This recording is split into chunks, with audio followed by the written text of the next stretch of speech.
Saya Raihan Fauzan Akmal dari kelompok 6 ingin mempresentasikan pengertian manajemen. Pengertian manajemen merupakan proses perencanaan, perorganisasian, pengarahan, dan pengawasan sumber daya organisasi untuk mencapai tujuan yang telah ditetapkan. Manajemen adalah ilmu dan seni untuk mencapai tujuan organisasi melalui orang lain. Teori manajemen ada 4, yaitu teori klasik. Teori klasik berfokus pada efisiensi dan efektivitas seperti teori ilmiah, manajemen, administrasi, dan manajemen ilmiah.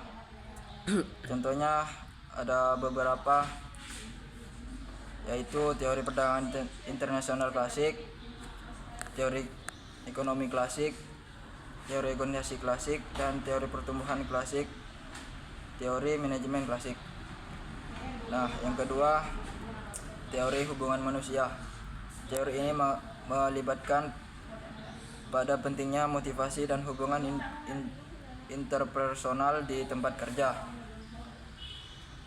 Yang contohnya ada beberapa, yaitu manajemen perspektif, pentingnya individu, peran organisasi informal, dan komunikasi interpersonal, pentingnya imbalan non-ekonomis, dan pentingnya kepemimpinan. Yang ketiga ada teori kuantitatif. Teori kuantitatif merupakan model matematis dan statistik untuk pengambilan keputusan dan pemecahan masalah. Contohnya yaitu hasil survei, olahan, data statistik. Yang terakhir teori kontemporer. Teori kontemporer meliputi teori sistem, teori kontingensi, dan teori pembelajaran organisasi. Contohnya yaitu teori motivasi kontemporer, filsafat kontemporer, teori pembelian impulsif, teori sosiologi kontemporer, dan teori modernitas kontemporer. Sekian, terima kasih. Assalamualaikum warahmatullahi wabarakatuh. Saya akan menjelaskan presentasi yang tadi. Sarana manajemen, teknologi informasi, sistem informasi manajemen, SIM, perangkat lunak manajemen proyek, aplikasi analitik, dan perangkat lunak komunikasi. Sumber daya manusia, keterampilan, pengetahuan, dan pengalaman karyawan adalah kunci untuk keberhasilan manajemen. Modal yang cukup dibutuhkan untuk membiayai kegiatan operasional, investasi, dan pengembangan organisasi. Fungsi manajemen, perencanaan, menentukan tujuan strategi, dan rencana aksi untuk mencapai tujuan organisasi. Fungsi manajemen perencanaan, definisi tujuan, tahapan, penentuan tujuan, analisis situasi, pengembangan strategi, perumusan rencana, implementasi, dan evaluasi. Fungsi manajemen pengorganisasian, definisi tujuan, tahapan pembagian kerja, departemenisasi, koordinasi. Fungsi manajemen pengarahan, definisi tujuan, teknik komunikasi, motivasi, kepemimpinan, pengawasan. Fungsi manajemen pengawasan, definisi tujuan, tahapan penetapan standar, pengukuran kinerja, perbandingan kinerja, tindakan koreksi. Sekian, terima kasih. Saya akan menjelaskan tentang fungsi lain dari seorang manajer. Fungsi lain dari seorang manajer ada 4. 1. Motivasi karyawan, komunikasi efektif, pengambilan keputusan, kepemimpinan. Motivasi karyawan membuat karyawan termotivasi untuk memberikan kinerja terbaik mereka. Komunikasi efektif membangun komunikasi yang jelas, transparan, dan terarah dalam organisasi. Pengambilan keputusan membuat keputusan yang tepat dan cepat berdasarkan informasi yang tersedia. Kepemimpinan memimpin dengan memberikan contoh, menginspirasi, dan membangun semangat tim. Di sini saya akan menjelaskan tentang tingkat-tingkat dalam manajemen. Yang pertama itu ada tingkat manajemen puncak, yang kedua manajemen tingkat menengah, yang ketiga manajemen tingkat pertama atau supervisi, yang keempat itu ada manajemen non supervisi. Nah, manajemen tingkat puncak atau top manajemen yang biasanya terdiri dari direktur utama, presiden direktur, atau wakil direktur, atau kepala cabang. Untuk manajemen tingkat pertama ini, keahlian yang terutama diperlukan adalah keahlian dalam hal konseptual, komunikasi, pengambilan keputusan, manajemen global, dan juga manajemen waktu. Nah, yang kedua yaitu manajemen tingkat menengah atau middle management yang biasanya terdiri dari para manajer, kepala divisi atau departemen, atau kepala cabang. Untuk manajemen tingkat menengah ini, keahlian yang diperlukan diantaranya adalah keahlian konseptual, komunikasi, pengambilan keputusan, manajemen waktu, dan juga teknikal. Yang ketiga yaitu manajemen supervisi atau tingkat pertama atau supervisory of first line management yang biasanya terdiri dari para supervisi, ketua kelompok, dan lain sebagainya. Di antara keahlian yang terutama perlu dimiliki adalah keahlian komunikasi, pengambilan keputusan, manajemen waktu, dan juga teknikal.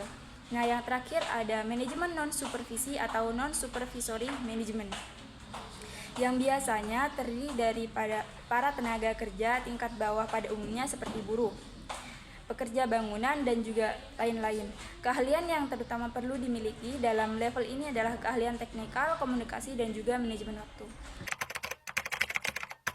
Dari presentasi dari pemateri tersebut. Tantangan manajemen modern, teknologi digital. Teknologi digital adalah adaptasi terhadap perubahan teknologi yang cepat seperti AI dan data analytics. Yang kedua ada globalisasi, adanya persaingan global dan kebutuhan untuk memahami budaya yang berbeda. Yang ketiga keragaman, membangun tim yang inklusif dan menghargai keragaman. Yang keempat keberlanjutan, membangun organisasi yang bertanggung jawab secara sosial dan lingkungan. Mengelola tenaga kerja yang beragam dan menua, manajer harus memahami perbedaan budaya dan menyatukan karyawan yang beragam untuk mencapai tujuan bersama. Keamanan dan privasi data, organisasi harus memastikan perlindungan yang tepat untuk melindungi data sensitif dari ancaman dunia maya. Mencapai keterpusatan pada pelanggan, membangun budaya yang berorientasi pelanggan dan menjadikannya bagian inti dari strategi pemasaran. Pengendalian biaya, perusahaan harus mencari cara baru untuk mengendalikan biaya tanpa mengorbankan kualitas. Manajemen sumber daya manusia di era digital. Tantangannya diantaranya proses perekrutan, pengelolaan SDM atau sumber daya manusia, keamanan data, peningkatan soft skill, dan sistem penilaian yang kuantitatif. Manajemen produksi dan operasi di era digital, tantangan diantaranya ketidakpastian pasar, kecepatan perubahan, integrasi teknologi baru, dan kemampuan sumber daya manusia. Yang terakhir, mengembangkan hubungan kerja yang baik antara bisnis dan pemerintah. Tantangan ini juga termasuk memastikan perubahan sosial yang konstruktif. Selanjutnya, ada pentingnya manajemen dalam organisasi. Yang pertama, efisiensi dan efektivitas. Manajemen yang baik memaksimalkan penggunaan sumber daya dan mencapai hasil yang optimal.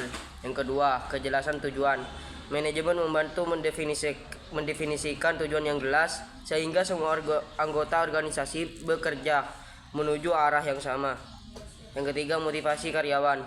Manajemen yang efektif memotivasi karyawan untuk memberikan kinerja terbaik mereka. Yang keempat, pencapaian tujuan. Manajemen yang baik membantu organisasi mencapai tujuan yang telah ditetapkan. Mencapai tujuan, manajemen membantu organisasi untuk mencapai tujuannya dengan lebih optimal. Manajemen dapat membantu organisasi dalam merumuskan rencana taktis dan strategis untuk mencapai tujuan.